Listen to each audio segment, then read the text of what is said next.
امہات المومنین اس قدر صدقات کیا کرتی تھیں. آج ہم میں سے ہر شخص مال جمع کرنے میں لگا ہوا ہے. آج جو ہم نے آیتیں پڑھی ہیں نا سورہ بقرہ، اس میں 3 رکوع مسلسل صدقات و خیرات کی ترغیب پر ہیں. مسلسل بار بار جو لوگ اللہ کی راہ میں خرچ کرتے ہیں ان کی مثال ایسے ہے کمثل حبۃ انبتت 7 سنابل، گندم کا ایک دانہ جس سے 7 دانے پیدا ہو جائیں اور پھر اس دانے سے مزید دانے. جب آپ خرچ کرتے ہیں اس کی خیریں پھیلتی ہیں، وہ تمام ثواب کس کے کھاتے میں جاتا ہے؟ اکیلے آپ کے کھاتے میں جاتا ہے. اللہ فرماتے ہیں جو اللہ ایک گندم سے ہزاروں گندم پیدا کر کے دکھاتا ہے تمہیں آنکھوں سے، وہ تمہارے 1 روپیے سے ہزاروں روپے پیدا کر کے کیوں نہیں دکھا سکتا؟ ایسے بڑھائے گا اس کا ثواب. خواتین کی بھی ذمہ داری ہے. رسول اللہ صلی اللہ علیہ وسلم خواتین میں باقاعدہ صدقات و خیرات کی ترغیب پر بیان کیا کرتے تھے. جہنم سے بچنے کی ضرورت جتنی مرد کو ہے اتنی ہی عورت کو ہے، اور صدقہ اللہ کے غضب کو ٹھنڈا کرتا ہے. آپ سے کوئی گناہ ہو گیا، کوئی کوتاہی ہو گئی، اللہ کو غضب آیا ہے، توبہ استغفار بھی کرو خوب گڑ گڑا کے، اور کسی کی حاجت پوری کر دو. کیونکہ جب اللہ اس کو خوش دیکھیں گے تو اللہ جو آپ پر غصے ہوئے تھے وہ غصہ اللہ کا، بولو بھائی، ٹھنڈا ہو جائے گا. حضرت عمر رضی اللہ تعالیٰ عنہ پریشان تھے نا، ایک گھر سے آواز آئی غریب بچوں کی. حضرت عمر نے جا کے ان کو کھانا کھلایا. لوگوں نے کہا کہ آپ امیر المومنین ہیں، آرام کریں، ہم پہنچا دیں گے. فرمائے نہیں. تو جب وہ غریب عورت نے کھانا پکایا، بچوں کو کھلایا، تو حضرت عمر وہاں کھڑے ہو کر یہ منظر اپنی آنکھوں سے دیکھتے رہے. کیوں؟ فرمائے جیسے میں نے ان کو پریشان دیکھ کے پریشان ہوا نا، اب میں ان کو کھاتا دیکھ کے خوش ہونا چاہتا ہوں. جب تک یہ کھا رہے میں کھڑا رہوں گا. تو جو کسی کا خیر خواہ ہوتا ہے نا وہ اسے خوش دیکھ کے خوش ہوتا ہے. تو اللہ اپنی مخلوق سے محبت کرتے ہیں. تو جب کسی مخلوق پہ کوئی حال آتا ہے اور دوسرا اس کی مدد کرتا ہے اور وہ غریب یا مسکین، وہ حاجت مند خوش ہوتا ہے، تو اللہ بھی کیا ہوتے ہیں؟ خوش ہوتے ہیں. تو اللہ کا غضب کیا ہوتا ہے پھر؟ ٹھنڈا ہوتا ہے. تو یہ غضب ٹھنڈا کرنے کی ضرورت جیسے مردوں کو ہے اسی طرح سے عورتوں کو بھی ہے. خواتین کہتی ہیں کہ ہمارے پاس تو پیسے ہی نہیں ہوتے تو ہم کہاں سے صدقہ کریں؟ اللہ کے نبی نے فرمایا کہ اتقوا النار ولو بشق تمرۃ، آدھی کھجور صدقہ کر دیا کرو، اس سے بھی اپنے آپ کو جہنم کی آگ سے بچا سکتے ہو. بھئی اگر ایک کھجور ہے نا، آدھی صدقہ کر دو. آج اللہ نے سب کو پیسہ دیا ہے. شوہر کی سے جو جیب خرچی ملتی ہے اس میں سے کچھ حصہ اللہ کی راہ میں. اچھا آج کل صدقات و خیرات ہوتے کیوں ہیں؟ وہ بھی جو ٹھیک ہے، بلائیں ٹالنے کے لیے بھی صحیح ہے، بچوں کے صدقے اور فلانے کے صدقے اور فلانے کے نکالے جا رہے ہیں، وہ بھی ٹھیک ہے. لیکن سب سے بڑی مصیبت کیا ہے جو ہمارے سر پہ کھڑی ہے؟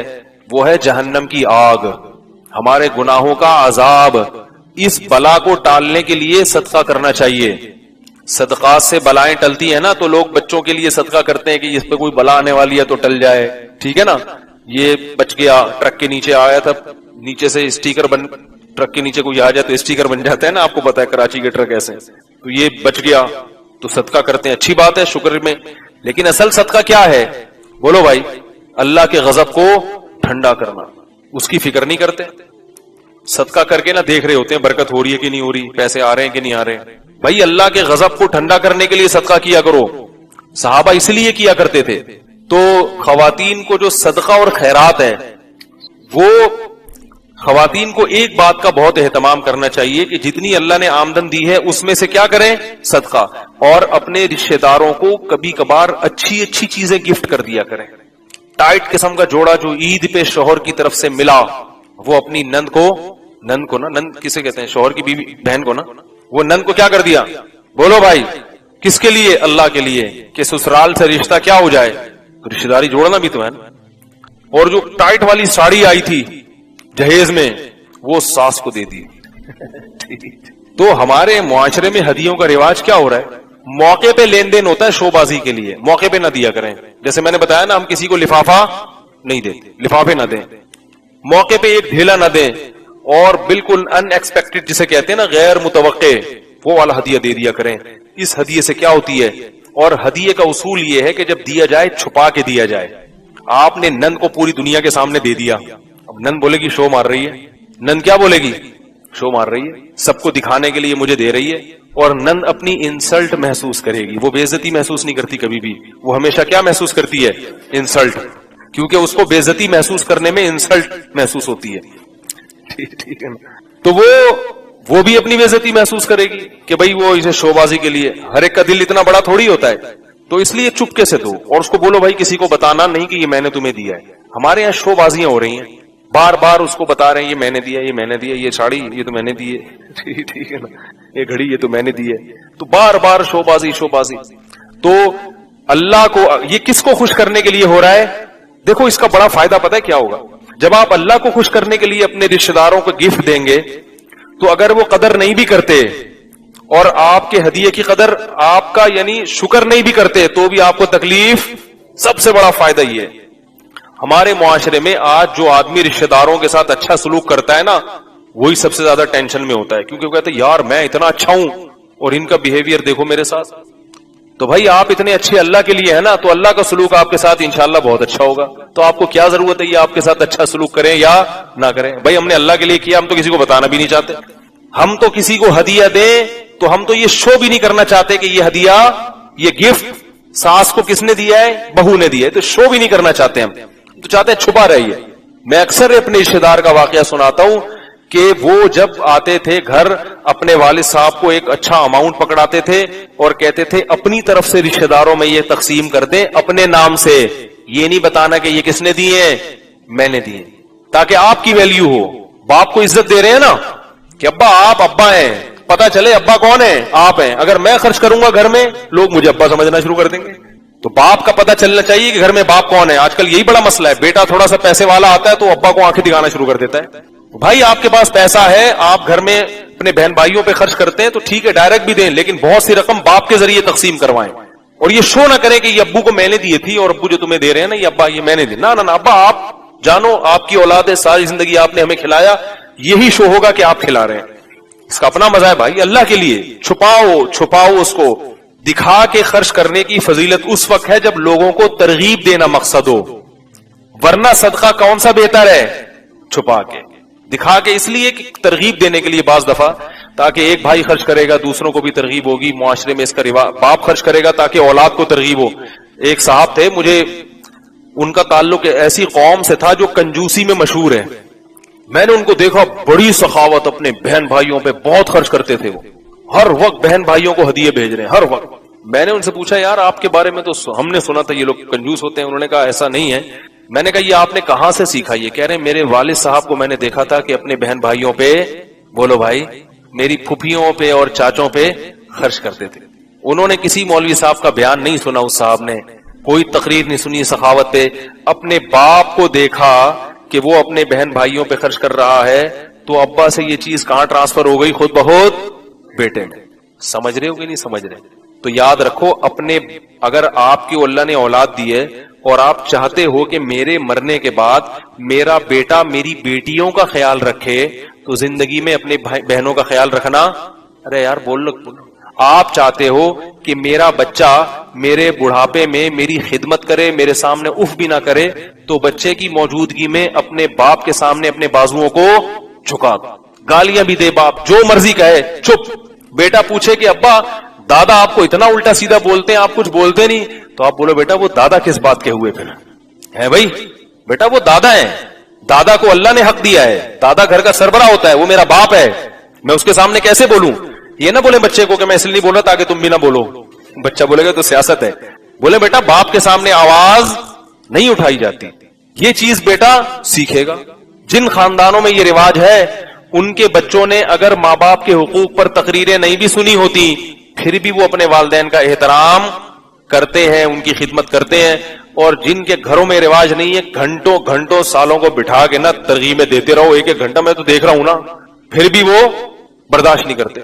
تو ماحول کریٹ کرنا پڑتا ہے, گھر میں سخاوت کا ماحول. تبھی نبی نے کیا فرمایا, گھروں کو قبرستان مت بناؤ, کچھ نمازیں گھر میں بھی پڑھا کرو, تاکہ گھر کے بچے بھی دیکھیں, گھر کی خواتین بھی دیکھیں کہ بھئی تلاوت کر رہے ہیں ہمارے میاں. اب گھر کی خواتین کیا دیکھ رہی ہیں, ہر وقت نیٹ پہ بیٹھا ہوا ہے, فلم دیکھ رہا ہے, کنڈی لگائی بھی ہے, پتہ نہیں کس سے باتیں کر رہا ہے, کیا کر رہا ہے. تو آپ کی اولاد پھر یہی ہوگی, وہ بھی کنڈیاں لگا لگا کے بیٹھے گی. تو بہت اپنے آپ کو بھائی سنبھالنا پڑتا ہے. تو میں بات کو ختم کرتا ہوں. اللہ تعالیٰ نے ہمیں اپنے آپ کو خوش کرنے کے کیا بتائے طریقے, تو خواتین کو بھی چاہیے کہ کیا کریں اللہ کو خوش کرنے کے لیے, جتنی اللہ نے گنجائش دی ہے اس حساب سے صدقات و خیرات کریں, اور کچھ بھی نہیں کر سکتی تو اپنے میاں کو ترغیب دے دیں کہ بھئی آپ اپنی آمدن میں سے کچھ اللہ کے لیے بھی خرچ کیا کریں, اللہ کی قسم بہت ثواب ملے گا. ٹھیک ہے, بڑے بڑے کنجوس میاں دنیا میں پائے جاتے ہیں, اللہ معاف فرمائے. ہمارے پاس ہر طرح کے لوگ آتے ہیں, ایسے ایسے خاندانی کنجوس رکھے ہوئے ہیں نا, ان کو دیکھ کے خیال ہوتا ہے یا اللہ ہم بھی کوئی سخی نہیں ہے, لیکن پہلے یہ جہنم میں جائیں گے, ان لوگوں سے جہنم بھر جائے گی. ہم ٹھیک ہے, ہم بھی کوئی سخی نہیں ہے, لیکن یا اللہ ایسے ایسے لوگ ہیں بہنوں کی وراثتیں کھائے ہوئی ہیں, بیویوں کا مہر کھائے ہوئے ہیں, گھر میں پڑے ہوئے ہیں, بیویوں سے جاب کرا رہے ہیں, بیویاں جاب کر کر کے کما کے میاں کو بھی کھلا رہی ہیں, سسرال کو بھی. جب میں ایسی خواتین کے فون آتا نا, میں کہتا ہوں اللہ اب مجھے تھوڑا وہم ہونے لگا ہے کہ ہم بھی کہاں جائیں گے, جنت میں. ہم بھی گناہگار ہیں, نالائق ہیں, مگر اللہ کا بڑا فضل ہے اتنے نالائق نہیں ہیں. تو ایسے ایسے خاندانی لوگ دنیا میں پڑے ہوئے ہیں. میں نے یہ خاندانی کا لفظ مولانا تاجی مل صاحب سے کہا, میں نے کہا حضرت آپ کا درس بڑا خاندانی ہوا, مجھے کیا ہوتا ہے یہ خاندانی, وہ اس ٹرم سے واقف نہیں ہے نا. پھر ہم نے ان کو بڑی ڈیٹیل میں سمجھایا کہ یہ خاندانی, اصل میں یہ خاندانی لفظ میں نے پتہ کہاں سے سیکھا ہے. ایک آدمی مجھے والد صاحب کی وراثت میں جو پیسے ملے تھے نا, میں نے کاروبار میں لگا دیے, تبھی تو میں اب لوگوں کو کہتا ہوں کسی کو پیسے نہ پکڑاؤ. تو وہ ایک بندہ تھا, داڑھی اس کی چھوٹی چھوٹی داڑھی, اور وہ میرے پاس آیا, کچھ پیسے میرے لوگ کھا گئے تھے, تو وہ بندہ آیا میرے پاس اور کہنے لگا کہ مجھے پیسے دو. میں نے کہا یار میں نے تو جس کو بھی پیسہ دیا وہ کھا گیا. کہہ رہا دیکھو جب بھی کسی کو پیسہ دو نا تو یہ دیکھ لینا وہ بندہ خاندانی ہونا چاہیے. ایسے چالاک لوگ ہیں دنیا میں, وہ بندہ کیسا ہونا چاہیے, خاندانی. میں سید ہوں اور جو مرضی ہے, خاندان اچھا ہے میرا. ایسی چکنی چپڑی باتیں کی ہے نا اس نے, ہمارے پاس جتنے پیسے تھے ہم نے اس خاندانی آدمی کو دے دی. وہ خاندانی ایسا شاٹ ہوا کہ اس کے خاندان کا ایک فرد بھی پکڑائی میں نہیں آ رہا ہے, سمجھ رہے. اس لیے میں لوگوں سے کہتا ہوں بھائی جو پیسہ آپ کی جیب میں ہے وہ آپ کا ہے, جو کسی کو آپ نے کاروبار کے لیے پکڑا دیا.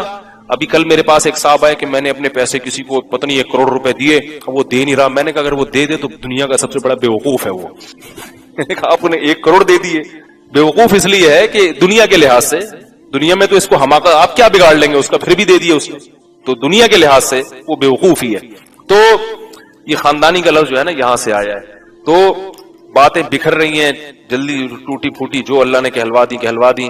تو بھائی صدقات و خیرات کرو, اور کچھ اچھی اچھی چیزیں بھی اللہ کی راہ میں صدقہ کیا کرو اللہ کو خوش کرنے کے لیے. تو یہ وہ محبت کے اظہار کے طریقے ہیں محبوب سے جو اللہ اس کے رسول نے ہمیں بتائے ہیں. نماز, حج, زکات, اور نبی صلی اللہ علیہ وسلم رمضان میں سخاوت کا دریا بن جایا کرتے تھے. اتنی سخاوت ہے, حالانکہ تھا کیا نبی کے پاس, گھر میں چولہا نہیں جل رہا, مگر جو آ رہا ہے وہ دریا کی طرح بہ رہا ہے. اتنی سخاوت کیا کرتے تھے آپ صلی اللہ علیہ وسلم رمضان میں. رمضان میں تلاوت زیادہ اور صدقات و خیرات زیادہ, یہ کام نبی صلی اللہ علیہ وسلم رمضان میں زیادہ کیا کرتے تھے, ہمیں بھی کرنا چاہیے. تو ہم تو اسی ماحول میں, علماء کی صحبت میں, بڑا اچھا ماحول تھا, کوئی دنیا داری کی باتیں نہیں, کوئی بزنس, وہ سب کرتے تھے, کاروبار سب کے تھے, کھاتے پیتے لوگ تھے, بعض طلبہ بڑے مالدار تھے, لیکن باتیں نہیں ہوتی تھی. باتیں یہی ہوتی تھی دنیا مسافر خانہ ہے بھائی, مرمرا کے کیا ہو جائیں گے, ختم, فنش. تو مجھے یاد ہے کہ مجھے کسی کام سے جانا پڑ گیا اسلام آباد, بہت کئی سالوں کے بعد میں نکلا, اور اسلام آباد سے بائی ایئر کراچی آ رہا تھا. کئی سال علماء میں رہنے کے بعد جب میں اسلام آباد میں جہاز میں بیٹھا ہوں تو بالکل ایک ایسے ماحول میں مجھے بہت عرصے کے بعد بیٹھنا نصیب ہوا جو بالکل ہی ایک بے دینی کا ماحول. آپ کے ایئرپورٹ کا ماحول اکثر تھوڑا دین سے دور ہی ہوتا ہے نا, لبرل لوگ زیادہ جاتے ہیں جہازوں میں سفر, اور خاص طور پر اس زمانے میں جب میرا خیال ہے 97 98 کی بات کر رہا ہوں گا میں. اب تو عام آدمی بھی جہاز میں سفر کرنے لگا, پہلے تھوڑا سا ذرا اونچے لیول کے لوگ سفر کرتے تھے. تو میں نے جو جہاز میں مسافر دیکھے سب 3 پیس سوٹ ٹائی میں اکثر لوگ, اور بریف کیس ہاتھ میں, اکثر بزنس مین کا یہ اسٹائل ہوتا ہے, اچھا اسٹائل تھا, لیکن مجھے ایسا لگ رہا تھا مردہ لاشیں. ایک عجیب وحشت ہو رہی تھی ان کو دیکھ کے. معذرت کے ساتھ تھوڑے سے توہین آمیز الفاظ میں استعمال کر رہا ہوں, لیکن جو میرے دل کی کیفیات تھی وہ یہ تھی. عام طور پہ لوگ اس اسٹائل کو اور ایسے تاجروں کو دیکھ کر متاثر ہوتے ہیں کہ یار یہ ہے اسٹائل, زندگی کا اسٹائل کیا ہے؟ بولو نا، کیا ہو گیا؟ کوئی رکشے والا، ٹیکسی والا، ایک عام غریب آدمی جب مالداروں میں بیٹھتا ہے تو اس کو وہ اٹریکٹ کرتا ہے نا یہ اسٹائل. میں کوئی رکشہ نہیں چلاتا تھا اس وقت، بھی کھاتا پیتا تھا الحمدللہ، لیکن علماء میں رہنے کی وجہ سے یہ اس طبقے سے میں بہت دور ہو گیا تھا. اور کوئی رکشہ چلاتا بھی ہو تو کوئی بری بات نہیں ہے. بہت سے رکشے والے قیامت کے دن بہت اونچے ہوں گے. یہی چیز تو نکالنی ہے کہ رکشہ اور لینڈ کروزر میں فرق نہیں ہے. تو میرے ذہن میں ایک عجیب وحشت ہو رہی تھی ان کو دیکھ کے، نفرت سی ہو رہی تھی کہ یعنی ان سے متاثر نہیں ہو رہا تھا، مجھے اپنے حلیے پہ ناز ہو رہا تھا. ایک تو ڈریس کالے کوٹ، لباس تو سفید اچھا ہوتا ہے یار، جو ایک روحانیت ہے اس کے اندر. گورا بلیک کلر پہ فخر کرتا ہے. ہمارے نبی نے کس رنگ کو پسند کیا؟ سفید. کتنا فرق ہے بلیک میں اور وائٹ میں. آپ کبھی نہا دھو کے سفید کپڑے پہن کے مسجد آئیں، ایک الگ ہی آپ کو، اور میں آپ کو گارنٹی سے کہتا ہوں آپ 2-4 مہینے وائٹ کلر پہنے، اس کے علاوہ کچھ نہیں، پھر آپ کو وائٹ کے علاوہ وحشت ہوگی. آپ اللہ نے سفید کلر میں، سفید رنگ میں مرد کے لیے اتنی روحانیت رکھی ہے.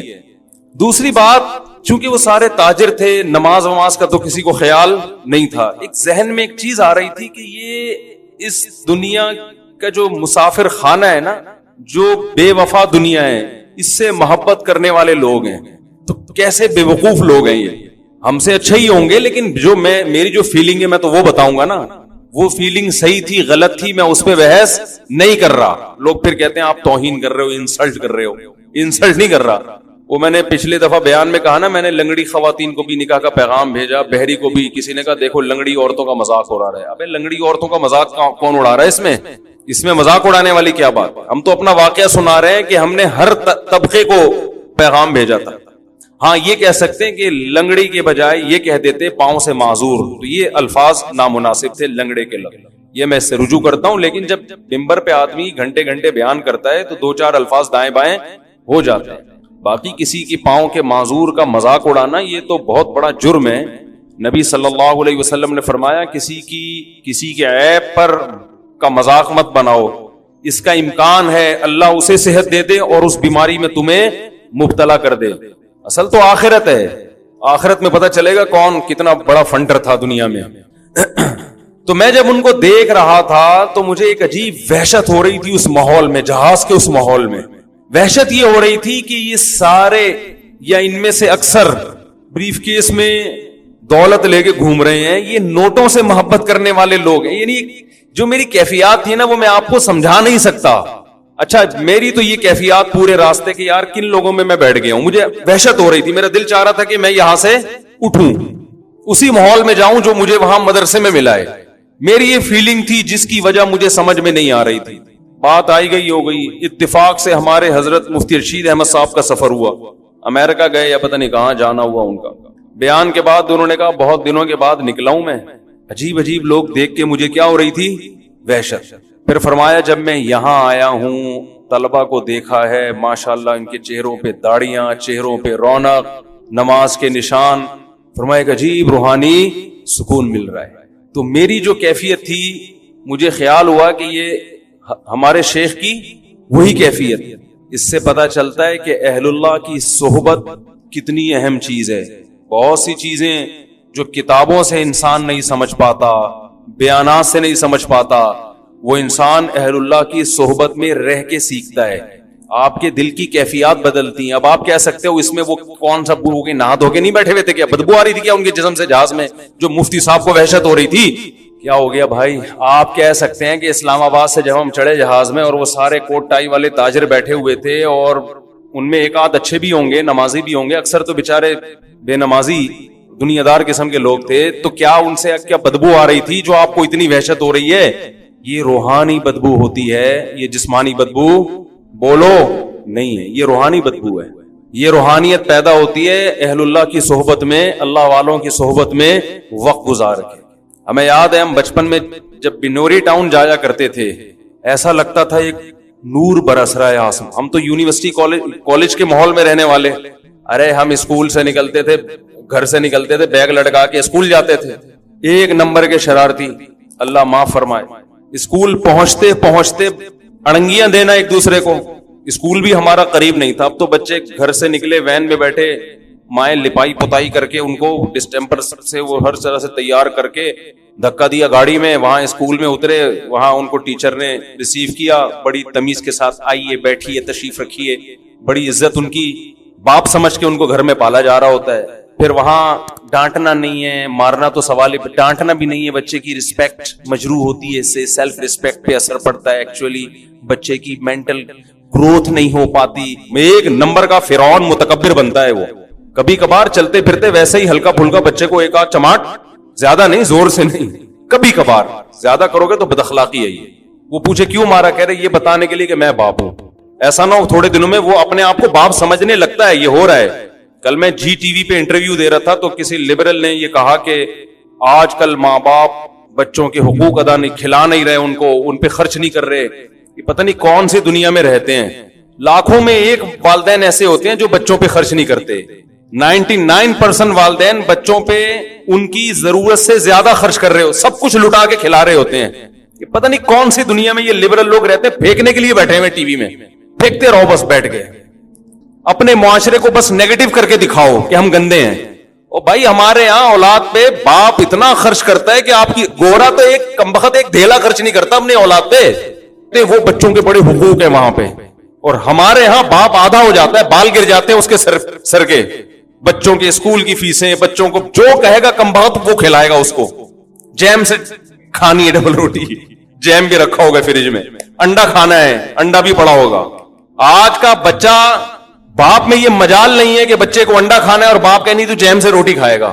وہ پرانا زمانہ تھا ونس اپون اے ٹائم کہ جو پکائے کھا, تیری مرضی کا نہیں. ہمارا اللہ کا شکر ہے مالی حالات بہت اچھے تھے, لیکن ہماری ماں نے ہمیں اپنی مرضی کا کھلایا ہے, ہماری مرضی کا نہیں. مجھے اپنی والدہ کا وہ چمٹا یاد آتا ہے, گرم چمٹا, جب روٹی پکاتی تھی نا تو وہ, اب آلو کی بھجیا پکی ہوئی ہے بالفرض, مولی کی بھجیا پکی ہوئی ہے, ہمیں تو اچھی نہیں لگتی تھی مولی کی بھجیا, بنی ہوئی ہے تو ہم بیٹھے ہوئے, نہیں کھایا جا رہا, ہم سے دل ہی نہیں چاہ رہا کھانے کا, وہ انڈے والا برگر منگوا دو. نہیں, مجھے یاد ہے ہماری والدہ چمٹا گرم گرم نا ہماری طرف کرتی تھی, یہ لگاؤں گی کھاؤ اس کو بیٹھ, تمہارے باپ کو بھی یہی کھانا ہے, صحیح ہے نا.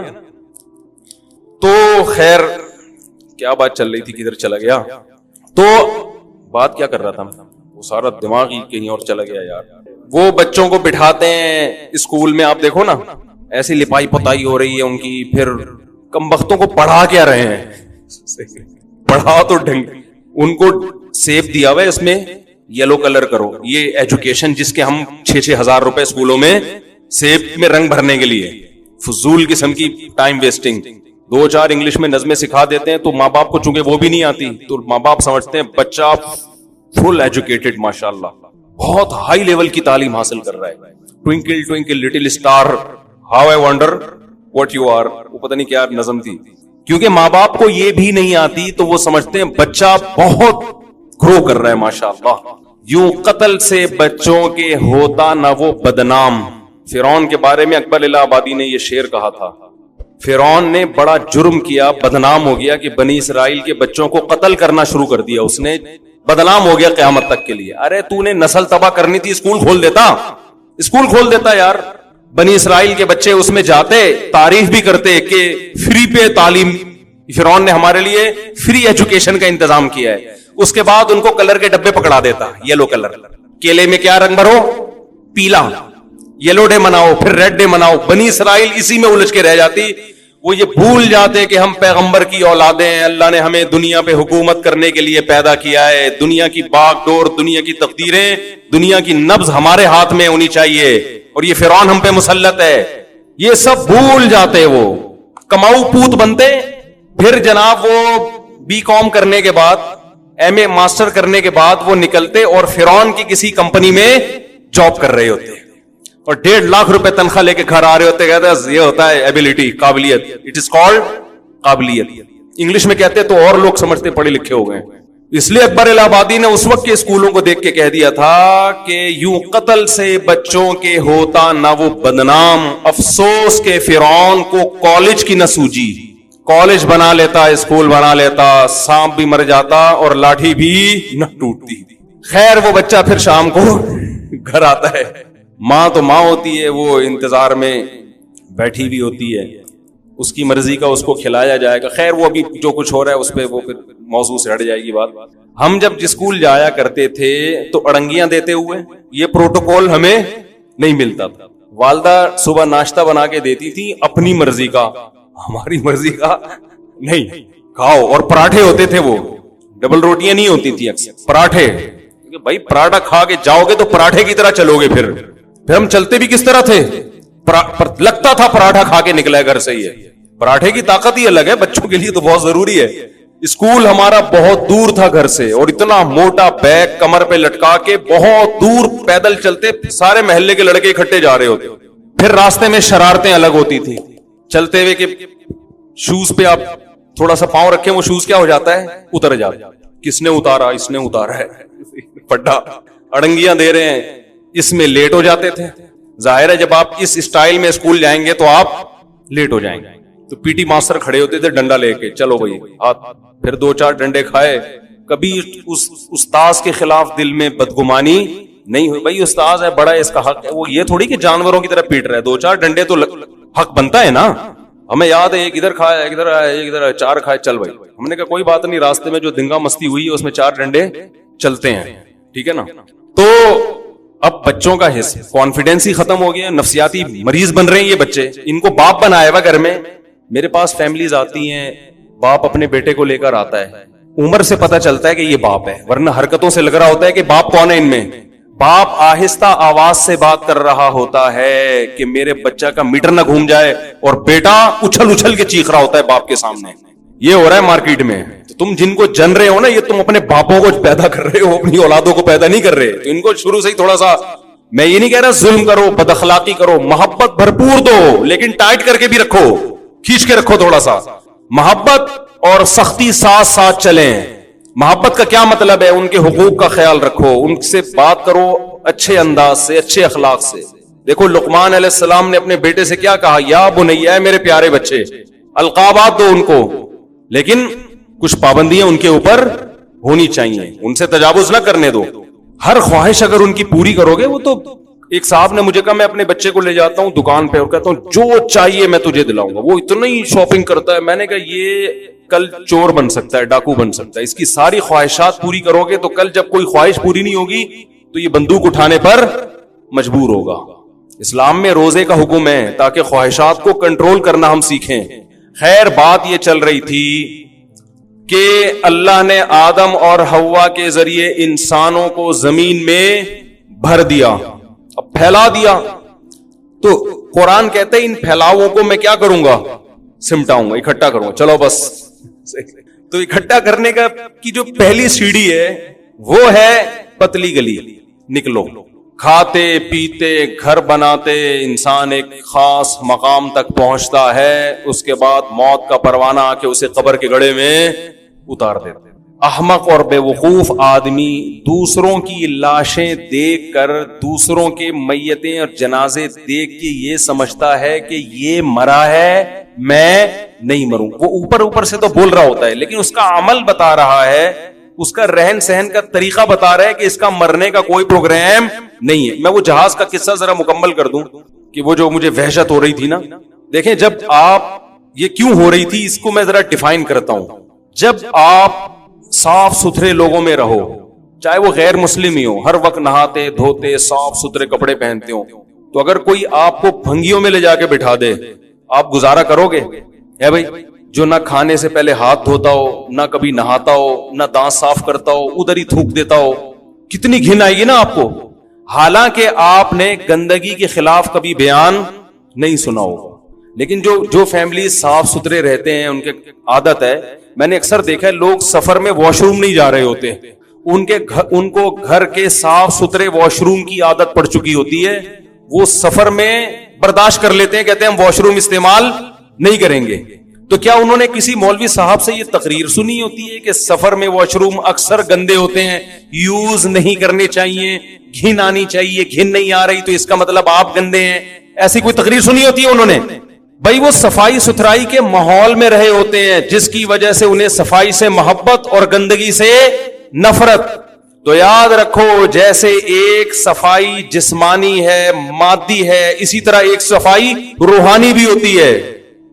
ایک آدمی اوپر سے جتنا مرضی صاف ستھرا ہو اگر وہ دنیا سے محبت کرتا ہے اس کے دل میں اللہ کی محبت نہیں ہے وہ روحانی طور پر گندا ہے گندی چیزوں سے محبت کر رہا ہے وہ رب سے وفا کرنے والا نہیں ہے وہ لالچی ہے وہ اس کو دیکھو لالچی آدمی بھی گندا ہوتا ہے آپ کو پتا چل جائے کہ یہ لالچی آدمی ہے جب بات کرے گا پیسے نکلوانے کی کوشش کرے گا نفرت ہوتی ہے نا اس سے تھوڑے دنوں میں کہ یار یہ جب بھی ملتا ہے گھما پھرا کے پیسوں کی جیب سے پیسے نکالنے کی کوشش کر رہا ہوتا ہے لالچی ہے اس کو جتنا مرضی دو اس کا پیٹ نہیں بھرے گا. جھوٹے سے انسان کو نفرت ہو جاتی ہے نا. بعض لوگ دیکھے ہوں گے ہر وقت جھوٹ بولتے ہیں ہر وقت آدمی خود کو غصہ آتا ہے کہ زندگی میں کبھی تو سچ بول لیا اگر تھوڑا بہت جھوٹ تو ہر ایک بول لیتا ہے لیکن ہر وقت جھوٹ بولتا ہے چاہے وہ کتنا خوبصورت ہو لیکن اگر آپ سچے ہیں تو بار بار جھوٹ بولنے والے سے آپ کے دل میں نفرت.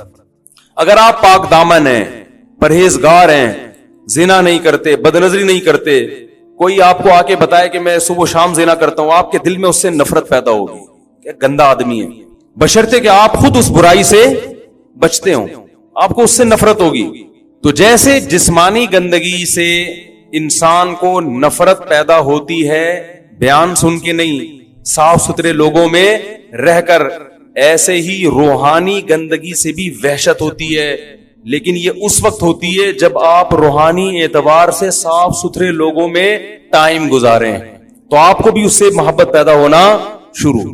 یہ جو لبرل لوگ ہیں ان کو مولویوں میں بیٹھ کے وحشت ہوتی ہے کہ یار یہ کیا داڑھی ایسے شلواریں ان کی ٹخنے سے اوپر عجیب سے طبقہ ہے یار یہ ہیں ان کو اس میں وحشت ہوتی ہے. مسجد میں آنے سے وحشت ہوتی ہے. ہمیں یاد ہے میں پہلے جہاں رہا کرتا تھا ایک صاحب 30 سال سے ہم نے ان کو مسجد میں نہیں دیکھا تھا. ہم نے پوری جہاں جس علاقے میں نے ٹائم گزارا نا بہت زیادہ 30 سال کے عرصے میں ان کو کبھی مسجد میں مسلمان تھے مسجد میں نہیں دیکھا حالانکہ مسجد کے قریب ہی گھر تھا. ایک دن ہمیں یاد ہے مغرب کی اذان ہو چکی تھی جماعت کھڑی ہونے والی تھی وہ مسجد میں آئے ہم نے کہا چلو یار اچھی بات ہے مسجد میں آگے نماز پڑھیں گے لیکن وہ ایسے آ کے نا چکر لگا رہے ہیں یوں کر کے واپس نکل گئے.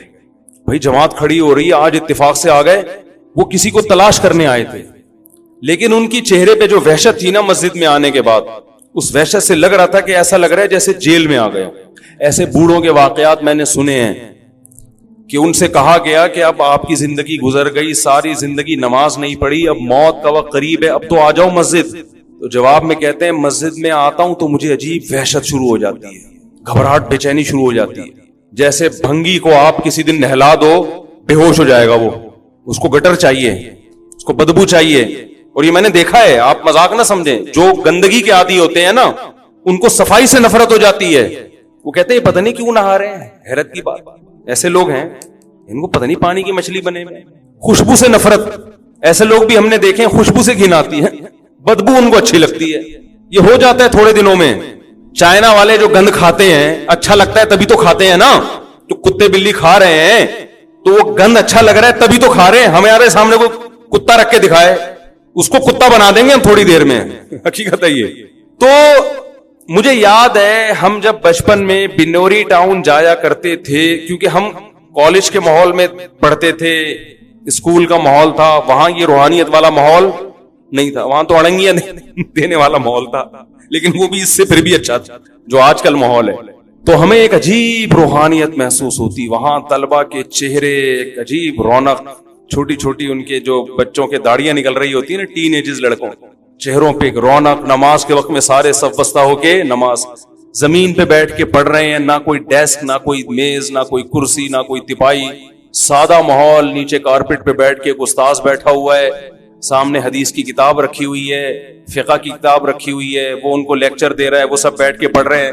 تو ہم آپس میں تبصرہ کرتے تھے یار کہ ان کا کتنا سادہ ماحول ہے اور ہم جو اسکولوں میں پڑھتے ہیں اس ماحول میں اور اس ماحول میں کتنا فرق ہے ایک عجیب روحانیت. اور یہ بات میں نے محسوس نہیں کی بہت سے لوگوں نے مجھے بتائی اور آپ جائیں گے مدارس آپ کو یہ روحانیت لگے گی بشرطے کہ اپنے اندر کی روحانیت بالکل ختم نہ ہو گئی ہو ختم ہو گئی پھر آپ کو وحشت ہوگی کہ کہاں آ گیا میں. تو انسان جب ان لوگوں میں اٹھتا بیٹھتا ہے جو دنیا سے محبت نہیں کرتے اللہ سے محبت کرتے ہیں تو اسے پھر دنیا سے محبت کرنے والوں میں بیٹھ کر سکون محسوس نہیں ہوتی. انہی دنوں میں میری نظر کا کوئی مسئلہ تھا, ٹیسٹ نظر ٹھیک تھی, میں سمجھا کہ خراب ہو رہی ہے, کچھ آنکھ میں کوئی پرابلم چل رہی تھی, تو میں آئی اسپیشلسٹ کے پاس چلا گیا انہی دنوں میں. ایسے کبھی کبھار باہر نکلنا ہوتا تھا تو 5-6 بڑے بڑے ڈاکٹر بیٹھے ہوئے تھے, لمبے تڑنگے چوڑے, ماشاءاللہ بڑی پرسنالٹی تھی ان کی. آنکھیں انہوں نے میری ٹیسٹ کی, انہوں نے کہا بھائی 6/6 کوئی پرابلم نہیں ہے. میں نے کہا پھر یہ کیا ہو رہا ہے؟ انہوں نے کوئی وائٹامن کی گولیاں لکھ کے دے دی. اچھا وہ اتنے میں لکھ رہے تھے تو آپس میں باتیں کیا کر رہے تھے, کہہ رہے یار وہاں سے ایک جاب کی آفر آئی ہے 80,000 اس زمانے میں, یہ 94-95 کی بات کر رہا ہوں, 80,000 اس زمانے میں بڑی چیز تھی یار, 80,000 کی آفر ہے. وہ کہہ رہا ہے اتنے کی ہے, وہاں چلا جا. تو چونکہ ہم یہ باتیں سننے کے عادی نہیں تھے تو یہ بھی مجھے بڑا عجیب لگ رہا تھا کہ بھائی تو کر لے جاب, یہ باتیں کر کر کے مزے کیوں لے رہے ہو؟ صحیح ہے نا. محبوب کا تذکرے میں الگ لذت ہے, محبوب کے تذکرے میں مزہ ہے. تو میں سوچ رہا تھا کہ ان کو چونکہ محبت ہے نا نوٹوں سے, تو نوٹوں کی باتوں میں ان کو کیا آ رہا ہے؟ مزہ آ رہا ہے. اور ہمیں وحشت ہو رہی ہے کہ نوٹ رکھو ٹھیک ہے, باتیں کیوں کر رہے ہو؟ ہم کہہ رہے تھے باتیں آخرت کی کرو یار, مر جائیں گے ختم ہو جائے. ہم تو یہ باتیں سننے کے عادی ہو گئے تھے, مریں گے سب فنش, دل کا دار الاخ. ہمیں تو وہ قارون کا واقعہ یاد آ رہا تھا. قارون نوٹوں کی بارات لے کے نکلا تو قرآن کہتا ہے قال الذین یریدون الحیات الدنیا, جو دنیا پرست لوگ ہیں قارون کو دیکھ کے کہنے لگے یا لیت لنا مثل ما اوتی قارون, ہائے کاش یہ پروٹوکول ہمیں بھی ملتا. دولت دیکھو یار, اور ہماری حالت دیکھو, گدھے میں بیٹھ کے ہم گھوم رہے ہیں. گدھا کا جب بھی تذکرہ آتا ہے مجھے ریوو یاد آتی ہے. کچھ دن پہلے میں کہیں ریوو میں بیٹھا ہوا تھا تو ایک صاحب ملنے کے لیے آئے, میں نے تھوڑا سا مصافحہ کیا, میں نے کہا دیر ہو رہی ہے کہیں جا رہا ہوں. تو تبصرہ ہونے لگا کہ اب ریوو میں بیٹھے ہوئے ہیں نا تو اب ٹائم ملاقات کا نہیں ہے. میں نے اپنے ساتھی سے کہا ان کو بتا دو میں گدھے پہ بھی بیٹھا ہوا ہوتا تو ٹائم کا ریوو سے کوئی تعلق بولو نہیں ہے. جب ٹائم نہیں ہے تو گدھے پہ بیٹھ کے بھی نہیں ہے. اب جہاں جا رہا ہے یہ تھوڑی کہ کوئی بھی کسی بھی ٹائم پہ آ کے گرفتار کر لے, ایمرجنسی پہنچنا ہے کہیں. اور جو ڈرائیونگ سیٹ پہ بیٹھا ہے نا ریوو, ضروری نہیں کہ وہ گاڑی اس کی ہو, یہ بھی ہے, ہو سکتا ہے کہ اس کی ہو بھی, یہ بھی ہو سکتا ہے کہ اس کی نہیں ہو, کچھ بھی ہو سکتا ہے. اب اس کی ہے یا نہیں ہے تو آپ نے کیا لینا دینا. آپ بیان سنیں, پتلی گلی سے نکلیں, کسی کی پرسنل لائف میں دخل اندازی مت کریں. اگر میں کہوں گا کسی کی ہے تو کون اتنا فری کرا رہا ہے بھائی, اپنی ریوو پکڑائی بھی ہے اس اپنی ہے, پھر اس پہ لوگوں کو اعتراض ہوتا ہے. بیان سادگی پہ, دنیا کی محبت نہیں, مسافر خانہ اور گھوم کس میں رہے. وہ میں نے قصہ سنایا تھا نا, میں نے جب تیسری شادی کی تو ایک بوڑھے میاں یہی نماز پڑھتے ہیں, اب تو شارٹ ہے 15 سال سے, شاید وہ اسی واقعے کے بعد آ ہی نہیں رہے, 15 یا 10 سال ہو گئے, یہ 9 سال ہو گئے, مجھے صحیح سال یاد نہیں ہے, کام یاد رہتا ہے کہ ہوا کیا تھا. تو میرے ویسے ہی بچے گھومتے رہتے تھے باہر, تو وہ یہاں میرا بیان سنتے تھے ہر جمعے. اس وقت تو میں بہت زیادہ اس ٹاپک پہ بیان کرتا تھا, مسافر خانہ مسافر خانہ. تو لائن لگی ہوئی گاڑیوں کی, بارات آئی بھی ہوگی یا کیا ہوگا. تو وہ بوڑھے میاں یہاں کسی سے پوچھنے لگے کہ یہ کیا ہے, یہ امام صاحب کے گھر پہ رش کیوں لگا ہوا ہے. انہوں نے کہا امام صاحب نے شادی کیا. تو ایسے غصے میں کانپنے لگے, کہتے ہیں ادھر ممبر پہ بیٹھ کے کہتے ہیں دنیا مسافر خانہ ہے. وہ میں پوری ان کی نقل اتارنا نہیں چاہتا, ایسے کانپ رہے تھے غصے میں, کہہ رہے دنیا, ادھر ممبر پہ بیٹھ کے کہتے ہیں دنیا کیا ہے, مسافر خانہ, اور ادھر شادیوں پہ شادیاں. عمر دیکھو ان کی, بچے دیکھو یار, اور دے مار 4.5 شادیوں پہ شادیاں ہوتی چلی آ رہی. بیان کیا کر رہے ہیں, مسافر خانہ. نہیں, بیان سے تو ایسا لگتا ہے کہ جھونپڑے میں رہو, ایک بھی کرنے کی ضرورت نہیں, مر جاؤ گے کیڑے پڑ جائیں گے لاشوں میں, یہی ہوگا نا, تو کیا ضرورت ہے اس ٹینشن کی. نہیں آ رہی بات. تو وہ اگر دیکھ لیں کہ وہ گارڈوں کے ساتھ گھوم رہے ہیں, اور ہمارا تو اسٹائل ویسے ہی تھوڑا سا ہمیشہ سے وکری ٹائپ کا رہا ہے, ہمیشہ سے. میں جب مدرسے میں پڑھتا تھا تو مدرسے کے مالدار طلبہ جو مجھ سے 10 گنا زیادہ مالدار تھے, وہ مجھے اپنے سے زیادہ مالدار سمجھتے تھے میرے لائف اسٹائل کی وجہ سے. کیونکہ ہمارے خاندان نے ہمیں یہ سوچ دی کہ سوچ غریبوں والی, بولو بھائی, کھاؤ پیو موج, جو حلال نعمتیں اللہ نے دی ہیں. تو آپ بھی کہہ سکتے یار یہ باتیں کر رہے ہیں موت کی اور مثالیں گاڑیوں کی, اور یہ جو بزرگ نے کہا تھا, اور بھائی دنیا رکھنے پر گورنمنٹ کی طرف سے بھی اللہ کی طرف سے بھی کوئی پابندی نہیں ہے. دل میں جگہ مت دو, یہ کھلونے مٹی کے اللہ نے وسائل دیے, رکھ لو, نہیں ہے کچھ بھی نہیں. گدھے پہ گھومو, پیدل جاؤ. میں تو کہتا ہوں چنچی کا جو مزہ ہے, حقیقت بتاؤں آپ, جو مزہ چنچی میں ہے. W11 میں تو جو نہیں بیٹھا وہ دنیا کا بدقسمت انسان ہے. کسی انگریز کو W11 میں بٹھاؤ. یہ مزدائیں تو ختم ہو رہی ہیں چنچیوں کی وجہ سے. یہ غلط ہو رہا ہے. مزدہ تو ہمارے کراچی کا کلچر ہے یار. مزدہ اس کو ختم نہیں ہونا چاہیے. ہم نے بچپن میں بہت مزداؤں میں سفر کیا. بڑا اپنا ہی اس کا مزہ ہے بھائی. وہ جب نہیں چلاتا نا, حقیقت ہے, جب گرمی ہو, پسینے چھوٹ رہے ہوں اور وہ نہیں چلا رہا ہو, اور پیچھے سے جو لوگ آوازیں کستے ہیں, ابے اس کو نیمبو چٹا, ایسی ایسی آوازیں ہم نے سنی ہیں. ابے اس کو نیمبو چٹا, یہ نہیں چلے گا ورنہ. اور وہ بھی ایسا ڈھیٹ, بس تھوڑا سا ہلکا سا ایکسیلیٹر دے گا پھر کھڑا ہو جائے گا. اس سے جو اعصابی قوت پیدا ہوتی ہے, آپ کشتے کھا لو, آپ کے اعصاب میں وہ طاقت پیدا نہیں ہوگی. برداشت, حقیقت بتا رہا ہوں آپ کو. تو اس کا اپنا مزہ ہے بھائی. ریڑیوں پہ ہم نے لوگوں کو سوتے ہوئے دیکھا ہے یار. ٹماٹر بیچ رہے ہیں, ختم ہو گیا, وہیں ریڑی پہ سو گئے. کیسے مزے کی زندگی ہے. دنیا سے دل مت لگاؤ, اللہ دولت میں بھی سکون دے گا, غربت میں بھی. اور اگر دنیا سے دل لگایا نا تو کروڑ پتی بھی بن جاؤ گے تو سکون نہیں ملے گا. بار بار روزانہ اب مسافر خانہ, اب سب دھرا رہ جائے گا. پیسہ کماؤ, باتیں نہ کرو زیادہ. ہر وقت وہی سوچ, صبح اٹھتا ہے وہی, شام کو وہی سوچ کے سوتا ہے, پھر صبح اٹھتا ہے وہی سوچ. مرے گا ایک دن, قبر میں اترے گا, بولے گا یار کس چیز میں ٹائم برباد کر کے آ گیا. اور قرآن کیا کہتا ہے, وَلَن يُؤَخِّرَ اللَّهُ نَفْسًا إِذَا جَاءَ أَجَلُهَا. اللہ فرماتے ہیں جب تیری موت کا وقت آئے گا نا, پھر تو کہے گا اتنا صدقہ کر دیا میں نے اللہ, اے اللہ یہ میرا فلاں جگہ صدقہ, فلاں مدرسے کو, فلاں غریب کو, فلاں یتیم خانے کو. اللہ فرماتے ہیں اب نہیں, اب نہیں. جب کھاتا پیتا تھا نا, پیسے کی ضرورت تھی, اس وقت کرتا صدقہ, اس وقت کرتا. یہ اس کی علامت تھی, دنیا کو مسافر خانہ سمجھتا. اب تو مر رہا ہے, اب تو پتہ چل گیا. نبی صلی اللہ علیہ وسلم نے فرمایا انسان صدقے کو ڈیلے کرتا ہے کہ ابھی کل کل کل کل, پھر جب مرنے لگتا ہے کہتا ہے اتنا فلاں کو دے دینا, اتنا فلاں کو. فرمایا قد کان لفلان, اب تو یہ تیرے وارثوں کا حصہ ہے, اب تو نکل یہاں سے. اور وارث انجوائے کر رہے ہوتے ہیں کہ ہم کھائیں گے. او بھائی تم بھی نہیں کھاؤ گے, کل جو تمہارے باپ پر وقت آیا ہے کل تم پر بھی یہ وقت آئے گا. تو زیادہ فری ہونے کی کوشش